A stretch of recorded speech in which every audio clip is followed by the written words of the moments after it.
Radio J. Jusqu'à 22h, c'est Classico. Tête de Kylian Mbappé. Steve Nadjar. Bonsoir à tous, merci de nous rejoindre dans Classico, votre émission foot tous les lundis soirs sur Radio J. Au sommaire ce soir dans Classico, le PSG qui se prépare à son choc contre le Bayern Munich en passant par la case Coupe de France, le Mercato avec le point sur l'OM et Guendouzi, le milieu buteur vendredi contre Rennes quittera-t-il finalement la cité phocéenne pour rejoindre l'Angleterre et Unai Emery, la Première Ligue dont nous parlerons également avec un gros plan sur le magnifique affrontement hier entre Arsenal et Manchester United. Manchester United qui a quitté cet hiver Cristiano Ronaldo pour rejoindre l'Arabie Saoudite, CR7 auquel le journaliste Thierry Marchand consacre en cet hiver un livre très personnel publié aux éditions Flammarion. Il sera avec nous tout à l'heure dans la dernière partie de Classico. Eux sont déjà devant le micro, c'est notre équipe du soir. Bonsoir Alexis Visan. Bonsoir à tous. Alexis, ton plus grand bonheur foot du week-end? Arsenal-Manchester, c'était vraiment l'événement du week-end au niveau européen.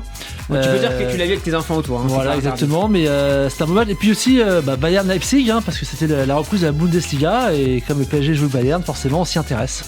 Notre premier invité du soir est journaliste sportif, grand spécialiste du Paris Saint-Germain, auquel il a consacré déjà 2 livres, une histoire populaire du PSG d'abord, puis PSG 2010-2020, une décennie pour rêver plus grand, coécrit avec Mustapha Boulim. On lui doit également une belle enquête sur la République du foot. Bonsoir Clément Pernia. Bonsoir Steve, bonsoir à tous. Et merci de revenir dans avec Classico. plaisir. On t'avait reçu l'an dernier pour ce livre justement, et depuis tu as reçu pas mal de retours, je crois, notamment d'un certain Nicolas Sarkozy. Nicolas Sarkozy, Emmanuel Macron aussi, le président actuel. Oui, ils ont reçu le livre, ils l'ont lu, ils ont fait un retour sympathique. Ça fait toujours plaisir. Évidemment. Des deux, lequel est d'une part le plus grand fan de foot et surtout celui qui a le plus peut-être instrumentalisé le sport et le foot? Alors, le plus grand fan, c'est Nicolas Sarkozy, puisque Emmanuel Macron est supporter, mais il est moins connaisseur que Nicolas Sarkozy. En revanche, Emmanuel Macron, de par son rapport avec l'équipe de France, l'a bien plus instrumentalisé et s'en est bien plus servi. Il a aussi bénéficié. Voilà, il y a une époque aussi différente. Voilà, est-ce que Nicolas Sarkozy aurait pu faire ce qu'a fait Emmanuel Macron sur la pelouse après la défaite des Bleus? Je sais pas, mais en tout cas, Nicolas Sarkozy, s'il avait bénéficié d'une époque un peu similaire, aurait probablement pu récupérer un peu le football de la même manière. Le paradoxe, si je fais court, c'est que Nicolas Sarkozy et François Hollande sont les deux plus gros connaisseurs de foot, et ce sont les deux qui ont le moins récupéré ce sport du fait du contexte de l'équipe de France. C'était Naïsna. Voilà, Naïsna et la période de transition, un peu Laurent Blanc, début de Deschamps. A contrario, Jacques Chirac qui n'y connaissait pas grand chose, et Emmanuel Macron qui est supporter de l'OM et qui n'est pas non plus un connaisseur expert du foot, ce sont les deux qui ont pu en tirer le profit le maximal. Et la vie est mal faite par contre. Voilà, c'est assez rigolo. D'autres livres en préparation? Oui, tout à fait. La biographie d'un ancien vainqueur du Tour de France. Lequel? Alberto Contador. D'accord. Gros livre donc en préparation côté Clément Pernia. Chers auditeurs, Classico est à suivre sur radioj.fr, sur notre appli bien sûr également, en vidéo sur Facebook et Twitter, émission également disponible sur la page YouTube de la radio. Classico saison 3 épisode 83, c'est parti. Radio J. Radio J. Jusqu'à 22h, c'est Classico. Radio J. Steve Nadjar. Le PSG affronte ce soir Pays de Cassel en guise d'ultime match des 16e de finale de Coupe de France. Pays de Cassel, un club de Régional 1 qui reçoit pour ce match de gala au stade Bollaert. Une soirée inoubliable pour ce petit club nordiste qui est tout jeune, à peine 5 ans d'existence. Qu'est-ce que vous attendez, messieurs, de cette soirée au bout de laquelle il s'agira de valider de manière très pragmatique un ticket pour les 8e de finale? Clément Pernia pour démarrer. Bon, alors déjà, l'enjeu, le spectacle, l'affiche. C'est toujours assez sympa de voir les petits clubs comme ça, amateurs, recevoir le PSG, le grand PSG. Surtout que chez ce club-là, il y a des supporters du PSG, des membres du collectif Ultra Paris, qui sont abonnés au parc. Donc c'est assez chouette, c'est toujours sympa. Puis pour eux, c'est un rêve. Sportivement, hélas, pas grand-chose. On a eu un tour de Coupe de France sans surprise pour l'instant. Tous les favoris sont passés. Le PSG se déplace avec ses cadres, hormis Léo Messi, au stade Bollaert. Et a priori, à part des moments un peu sympathiques pour les supporters et pour les fans de foot, il ne devrait pas y avoir un enjeu assez... Sur le plan sportif, il n'y a pas un enjeu... Non, le PSG devrait se qualifier, va se qualifier. Je n'imagine pas une seule seconde un exploit de cette équipe amateur, mais non, pas grand-chose à attendre. Alexis, un match pour rien, sauf le ticket pour un match pour rien, un match n'est jamais pour rien, mais effectivement, l'idée c'est de se qualifier. Après, je pense qu'il n'y aura aucun enseignement à tirer de ce match-là.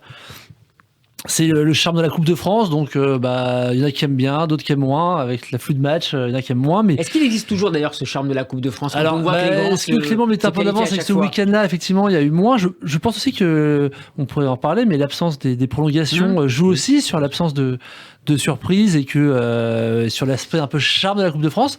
Ouais, c'est quand même toujours sympa de voir le rêve de se dire que, comme disait Clément encore une fois, que les supporters du CUP vont jouer contre leur club de cœur. C'est le charme de la Coupe, c'est génial. C'est paradoxal d'ailleurs cette suppression des prolongations qui devrait favoriser les clubs amateurs, puisqu'on les exonère de 30 minutes supplémentaires d'efforts contre une équipe professionnelle. Et au final, ça se manifeste par. Et qui peuvent être très bons par ailleurs dans les séances de tir au but, ce qui peut les favoriser. Puis voilà, la séance de tir au but. Alors, je déteste l'expression de loterie, je le dis tout de suite, parce que c'est tout sauf une loterie, les tirs au but. Mais c'est vrai que bon, il y a c'est de moins en moins une loterie. Bon, c'est pas du tout une loterie. Pour moi, ça n'a jamais été une loterie, les tirs au but. Ça se prépare, ça se travaille. Il y a des. Voilà. Bien sûr, ça se prépare, ça se travaille, mais. On l'a vu, c'était pas comme ça. On l'a vu au mondial. Enfin, c'est tout sauf une mais loterie. non, mais quand je dis c'est de moins en moins, c'est depuis une certaine d'années, effectivement, c'est plus une loterie, mais avant, c'était pas préparé autant les pénaltys. Alors le club parisien qui a évidemment en tête sa double confrontation en Ligue des Champions, confrontation contre le Bayern Munich avec un match aller prévu le 14 février. Vous voyez ce match, le match de ce soir avec cette perspective-là de la Ligue des Champions. C'est déjà un match de préparation pour le match contre le Bayern ou c'est trop tôt? Non, c'est pas un match de préparation direct pour le Bayern. C'est pas ce PSG va pas travailler ses automatismes ce soir que contre le Bayern qu'il aura à l'Allianz Arena. À partir de maintenant, tous les matchs du PSG sont faits en vue de travailler, de se perfectionner en vue de cette échéance de Ligue des Champions. Le problème, c'est que le PSG est à un niveau tellement affligeant et tellement bas en ce moment que là, c'est vraiment, il faut tout. Faut se rassurer. Faut presque, j'allais pas dire tout reconstruire parce qu'il y a eu des bases sur cette première partie de saison qui ont été intéressantes. Mais là, le PSG, depuis 3-4 matchs, est dans le creux de la vague, clairement. Et il s'agirait au moins de se rassurer psychologiquement dans le jeu, parce que dans le jeu, c'est vraiment alarmant, je pense qu'on va y venir. Et proposer des jeux, peut-être s'ancrer dans un système de jeu aussi.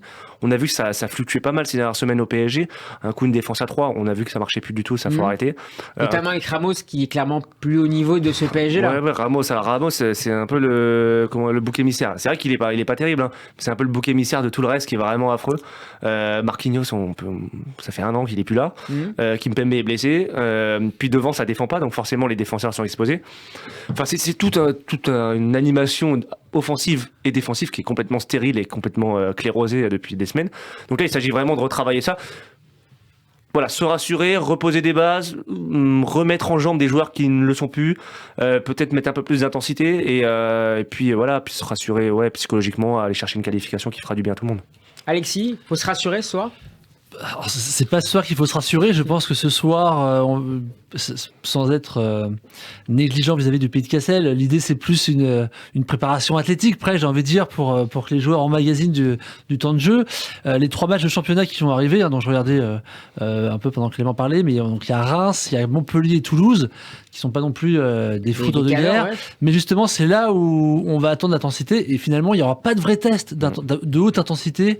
Monaco, c'est le 12, donc c'est juste après le Bayern. Ça aurait été bien que ce soit juste avant.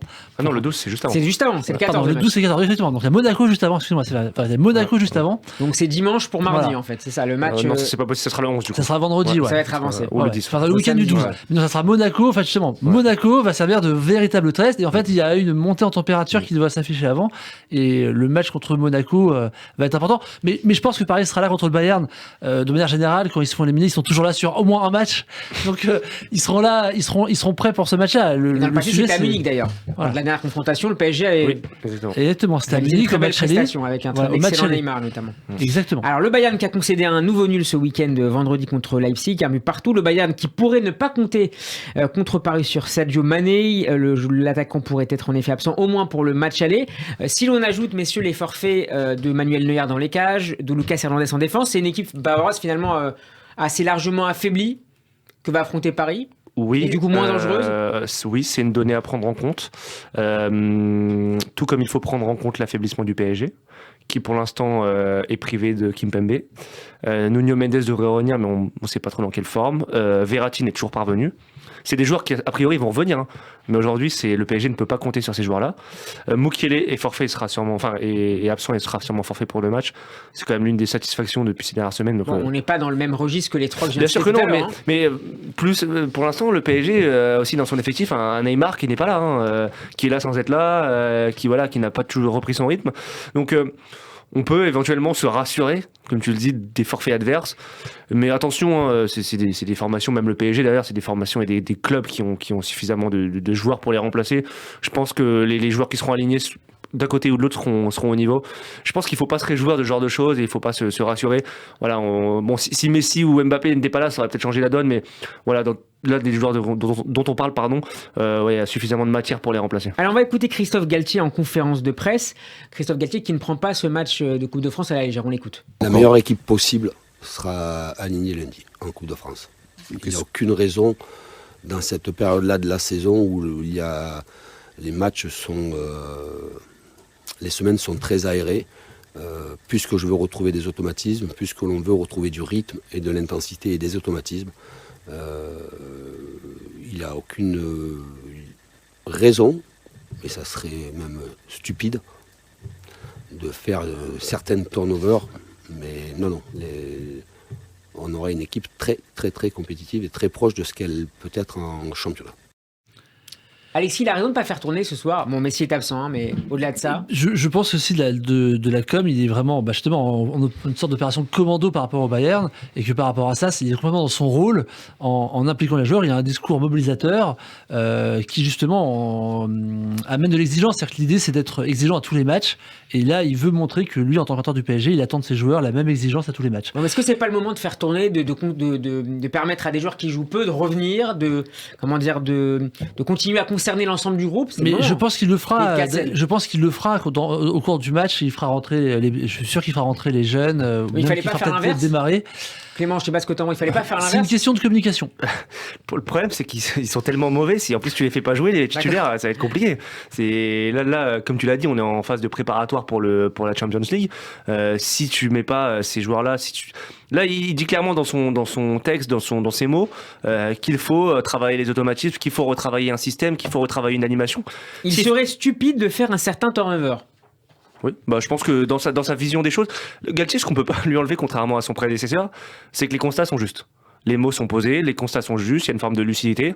Après, dans les actes, pour l'instant, il peine un peu à les mettre en œuvre. Mais non, moi, j'aurais trouvé ça incohérent de faire tourner ce soir, compte tenu du niveau actuel du PSG. Alors sur le plan défensif, il y a, vous lisiez tout à l'heure, urgence à se rassurer. Sur ces derniers matchs de l'année 2023, Paris a concédé la bagatelle de 9 buts, dont 4 la semaine dernière contre une sélection composée de joueurs d'Al Hilal et d'Al Nasser en Arabie Saoudite pour la Riyad Season. Alexis, sur ce match dernier contre Cristiano Ronaldo et consorts, est-ce que tu as été... ils prennent quand même 4 buts. Hein, c'est énorme. C'est énorme et c'est pas normal. Je pense que Christophe Galtier a dû être très très échaudé par ça, parce que déjà les problèmes défensifs du PSG étaient visibles avant. Contre Lens, contre Rennes, on prend des buts à chaque match. Et là, même si c'est un match de gala en Arabie Saoudite, et peut-être qu'on va faire plaisir à l'autre qui nous reçoit en étant sympathique, ça fait quand même tâche. Ça fait quand même tâche. Donc non, il y a un vrai sujet défensif. Juste pour revenir sur ce que tu disais d'ailleurs sur le Bayern et les absences, moi je pense qu'il faut même pas en parler, parce que c'est la tendance du PSG à en parler, et ça crée un peu psychologiquement un sentiment de on doit passer, et c'est là où on se plante. Donc je pense qu'il faut même pas parler de ça. Mais sur Paris, de toute façon, c'est vrai qu'il y a un vrai sujet défensif à régler. C'est pas ce soir qui va être réglé, parce que de toute façon, j'ai envie de dire que si on prend un but ce soir, ça va rendre encore plus être catastrophique que ça l'était, parce qu'on ne doit pas en prendre. C'est Navas qui joue ce soir normalement d'ailleurs. Oui. On va en reparler tout à l'heure de Navas. Où démarre le problème défensif du PSG? Ça démarre déjà de la ligne d'attaque, de l'absence de pressing, du manque de coordination des efforts. Il a dit, Christophe Galtier, je crois, dans sa conférence de presse, il a dit que à la perte du ballon, enfin, il a exonéré un peu ses défenseurs, il les a un peu épargnés en disant que voilà, ils étaient en première ligne face au manque d'intensité. Et au même titre qu'il n'y a pas d'intensité offensive, il n'y a pas d'intensité défensive. Le replacement, il n'est pas bon, le positionnement entre les lignes n'est pas bon. On sait qu'on a une équipe, le PSG a une équipe qui défend à 8 au maximum, quand Neymar veut bien défendre. Enfin 9. Il a pas mal fait. Hein, s'il a pas pour la mal fait, première partie de saison. il le fait très bien. Et l'année dernière aussi, il le fait très bien parce que c'est l'un des 3 joueurs de l'équipe qui court le plus dans les gros matchs. Mais là, le problème, c'est que il le fait moins, donc ça fait quand même un énorme trou au milieu du terrain. Le système change tout le temps, donc les automatismes changent. Ramos, un coup il est axe gauche, un coup il est axe droit, un coup il est axe central, on sait même plus quel poste il joue. Enfin, du coup, c'est compliqué. Donc, il y a des défaillances individuelles. C'est ce que j'allais mettre en avant. Il y a beaucoup. Marquinhos, ça fait un an qu'il est vraiment mauvais. Et la Coupe du Monde a renforcé encore cette difficulté. En plus, Marquinhos, alors c'est un autre débat. On pourrait dire, mais est-ce que c'est vraiment un capitaine pour le PSG ? Je pense le constat est assez posé et assez juste et assez lucide en tout cas. Ramos, il est un peu dans le dur. Donc ça, plus les carences et le dispatchement de l'équipe sur le terrain. Ça crée un peu un cocktail compliqué pour le PSG défensivement. La clé, Alexis, c'est le retour, sur le plan défensif au moins, c'est le retour de Kimpembe. Alors, Galtier dit, on l'espère l'avoir sur les prochaines semaines. Il est prévu qu'il retrouve les séances dans 8-10 jours. Il est très sérieux, très investi. On verra son ressenti. Alors, ta question est très paradoxale parce que finalement, Kimpembe, quand il joue, il est beaucoup critiqué, inversement. Et puis là, tout d'un coup, il joue pas, donc c'est lui le sauveur. Non, mais il y a un vrai problème de défaillance individuelle sur tous les buts, plus que le système, même si c'est facile de le mettre en cause par rapport aux buts qu'ils ont pris, mais sur chaque but, on voit que c'est quand même très souvent des erreurs individuelles. Face à Rennes, Hakimi qui vient d'entrer se fait déborder. Amari Traoré, son déplacement n'est pas suivi. C'est un problème de concentration. C'est un problème de concentration. J'avoue que j'ai pas l'explication, hein, mais il y a beaucoup trop. Contre Lens, Ramos. Ouais. Oui, contre Lens, Ramos, deuxième but d'Openda, il se fait quand même. Il fait une erreur défensive. Derrière, Marquinhos se fait passer comme un bleu. Il rate sa frappe. Bon, il y a aussi un peu de chance parce qu'il rate sa frappe, ça passe sous Donnarumma, alors que Donnarumma fait le bon geste sur une frappe classique. Mais voilà, il y a beaucoup d'erreurs individuelles. Et effectivement, c'est le rôle de l'entraîneur de savoir gérer ça. Alors le retour le plus attendu du soir est celui de Nuno Mendes, le piston portugais, sur lequel est revenu d'ailleurs, toujours en conférence de presse, Christophe Galtier. On l'écoute. On a été obligé avec notre staff médical et la cellule performance de faire très attention. C'était une grave blessure musculaire, donc ça a mis du temps. Juan se retrouvant seul au poste, évidemment qu'il fallait aussi gérer sa charge de travail pour qu'il puisse aussi enchaîner les matchs. Après, on a 2 joueurs totalement différents.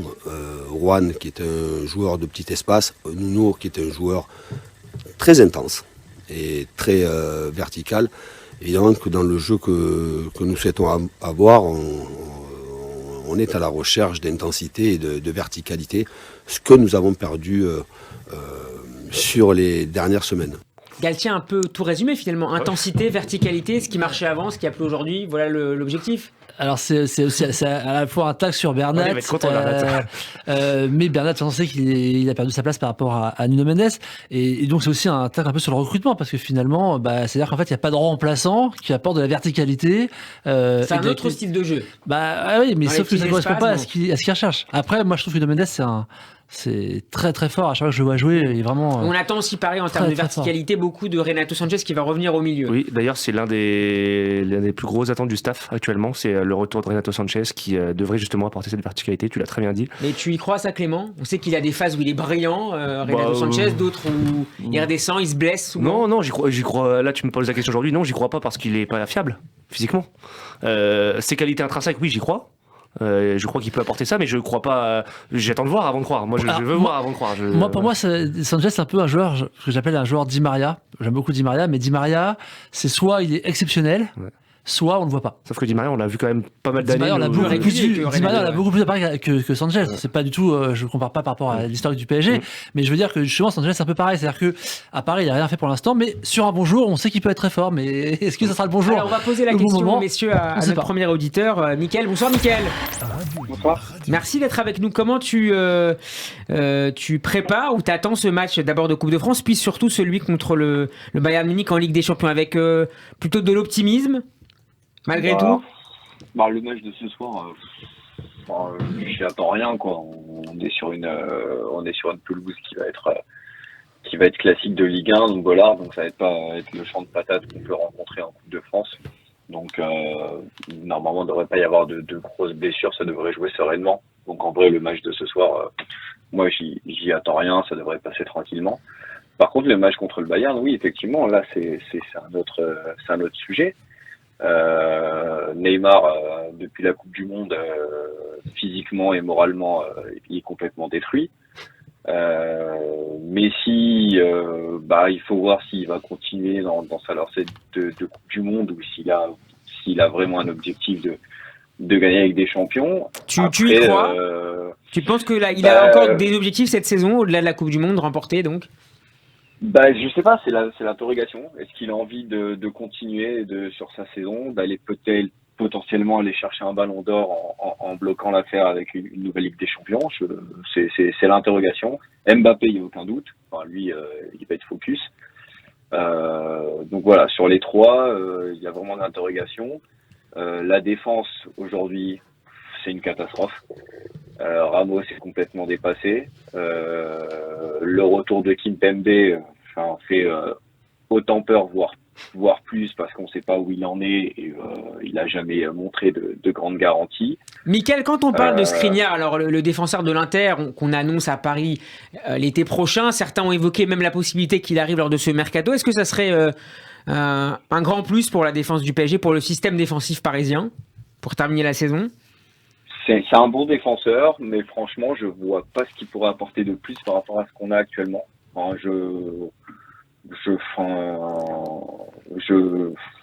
Faudrait qu'il s'acclimate et autres. Je pense pas que ça soit vraiment la grosse valeur ajoutée tout de suite. Clément, Alexis, vous en pensez quoi? Moi, je pense que Skriniar peut être une valeur ajoutée importante. Aujourd'hui, il est en fin de contrat. Si tant est que l'Inter le lâche, hein. Oui, non, mais il est en fin de contrat dans 6 mois. Donc l'Inter, soit ils prennent un billet maintenant, soit ils prennent rien.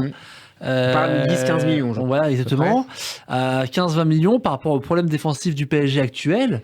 C'est vrai que je serais la direction sportive du PSG, je me poserais fortement la question de les mettre ou pas. On a offert un joueur quand même qui a prouvé à l'Inter sa résilience. Alors après, c'est toujours pareil, il n'est pas à l'abri d'une erreur individuelle, comme on a déjà beaucoup au PSG, mais ça reste un bon joueur. Ouais, Mickaël. Cette année, un peu moins bon que les autres années. Oui, mais c'est toujours pareil, le transfert qui se fait pas, l'indécision sur son futur, malgré tout, ça joue dans le niveau des joueurs. D'ailleurs, par rapport à ce que tu disais, par rapport à Neymar, moi j'ai justement, devant Neymar, tout le monde met en doute sa capacité à vouloir s'imposer au PSG, mais je pense que justement la défaite en Coupe du Monde, finalement, il lui reste que ça pour être à la hauteur de son talent. Enfin, s'il veut répondre à la hauteur de son talent dans les résultats. Ça fait un peu longtemps qu'on attend que la valeur de son talent. Ouais, mais plus on vieillit, plus on prend du plomb dans la tête, ça peut, souvent en tout cas, ça peut. Je dis pas que j'ai forcément raison, mais moi je vois en tout cas sur un joueur comme Neymar, justement une volonté peut-être de dire, voilà, parce que la Coupe du Monde, il s'est pas fait critiquer d'ailleurs la Coupe du Monde, hein, quand le Brésil est sorti en quart. Ouais. Pour la première fois, personne n'a critiqué, alors que par rapport au but qu'il a mis. Donc voilà, il était dans de bonnes dispositions. Là, il a plus de mal à s'en remettre, mais bon, on quitte le Qatar pour revenir à moins 15 en France. C'est vrai que c'est pas idéal pour ce type de joueur. Mickaël et Clément, tu avais une remarque sur Neymar rapidement, il est quand même blessé. Hein. Il a quand même une cheville qui est à moitié destroy. Oui, voilà, ils essayent de le remettre sur pied. Le problème de Neymar, c'est que c'est la roulette russe. À chaque mi-saison, on la tourne et puis on sait pas ce que ça va donner. Mickaël, tu as aussi une inquiétude comme Clément sur l'avenir de la fin de saison de Neymar, sur le plan physique mais aussi psychologique après l'élimination du Brésil? Physiquement, aujourd'hui, il y a eu un très gros risque qui a été pris avec cette infiltration pendant la Coupe du Monde. Donc, aujourd'hui, on voit que sur certains matchs, ça traîne la patte. Maintenant, la question, c'est que oui, il faudrait déjà le ménager physiquement, mais après, il y a toujours le ratio à se dire, en fait, c'est en le relançant que dans la tête, ça peut aller mieux. Mais bon, si on le relance et que physiquement, c'est pas bon, donc on peut perdre dans les deux cas. Donc Neymar, oui, effectivement, c'est une grosse question. Merci après, beaucoup. Le seul avantage, juste pour finir, le seul avantage qu'on ait, c'est que côté Bayern aussi, c'est pas terrible. Neuer est forfait, Mané va forcément être forfait, Hernandez aussi est forfait. Donc il y a quand même des rapports aussi de rapports de force en termes de blessures qui se mettent dans les deux cas. Donc on peut se dire que faudra voir une semaine avant, voir le jour J, parce que ça peut bouger encore. Merci beaucoup, Mickaël, d'avoir été avec nous ce soir dans Classico. À très bientôt. De rien. À plus. Allez, messieurs, c'est l'heure du premier jeu. Le premier quiz de Classico, c'est parti. Radio J. Ladies and gentlemen, let's get ready to rumble. Classico. Messieurs, premier. Voilà, c'est le hook. C'est le. Allez, c'est le bête jour. Vous avez reconnu peut-être l'un des hymnes de la Coupe du Monde de 2022. Messieurs, on va jouer donc. Yann Sommer, on parle d'abord du Bayern Munich, a fait ses débuts ce week-end avec le Bayern Munich. Quel est le montant, Clément Alexis, le montant de son transfert depuis le Borussia Mönchengladbach? Je crois que c'est 15. Hors bonus. Je vais dire 16. Hors bonus. Ah, 16 à ma gauche. 15 ou 18 alors, mais je vais dire 15. Hors bonus 15, c'est 8. Vous avez perdu tous les deux. Ah, t'es loin. Cette saison, en 11 matchs de Bundesliga, combien de buts Sommer a-t-il encaissé avec Mönchengladbach? 10. En 11 matchs Bundesliga En 11 matchs. Non, je dirais... Clément 10. Ok. 14. 14, pas loin. 15, c'est le point pour Alexis. Bah non, il a pas s'est Je trompé. vais dire 15. C'est toi aussi. Pas donner en dessous, ça marche. Sergio Ramos a, vous l'avez peut-être suivi, vendu l'un de ses chevaux à la Fédération équestre d'Arabie Saoudite. C'est un grand fan d'équitation. Considéré comme le meilleur cheval d'Espagne, la jument qui a pour joli nom Alamo va rapporter beaucoup d'argent à Sergio Ramos et à son associé, le jockey Sergio Alvarez Moya. Quelle est la somme que les deux ont encaissée? Je suis dégoûté parce que j'ai vu l'article tout à l'heure, je voulais Ouais. cliquer, je me suis dit je m'en fous. Et voilà, l'erreur de base. Allez, 4 millions. 4 millions d'euros pour Clément. Moi j'allais dire, c'est marrant, j'allais dire 4 aussi, mais je vais dire 4 millions 5 pour un peu varier. Combien? Je vais dire 4 millions 5. 1 million, vous exagérez, c'est une jument. 1 million 47, c'est 0 points. Le groupe France 98 se retrouve ce soir pour un dîner annuel qui fut nommé en 1999 président de cette association. Lionel Charbonnier. Lionel Charbonnier à ma gauche pour Clément. Non, c'est pas Henri-Émile. Non, c'est un joueur. Ah, joueur. Candela. Deschamps, c'est perdu. 1-0 toujours pour Alexis face à Clément Il est Pernia. pas membre. S'il est Non, membre, il il est va pas en pas. groupe WhatsApp. Il est membre, mais il Ah, va j'ai dit pas. en Ouais. 99. Ouais. Quel entraîneur a célébré ce week-end son millième match sur un banc?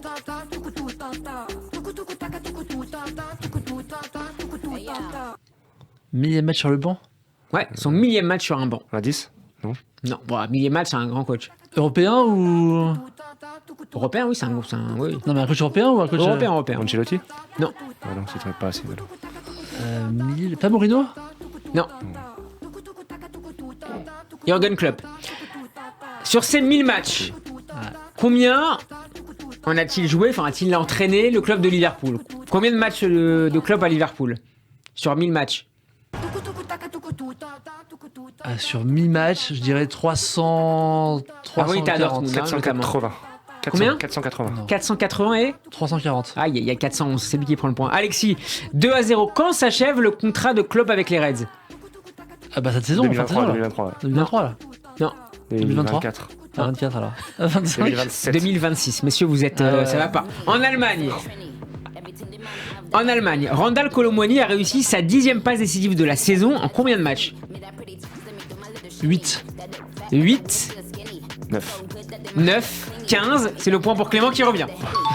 Combien de buts marqués en 15 matchs? Il reste 2 questions, messieurs. 6.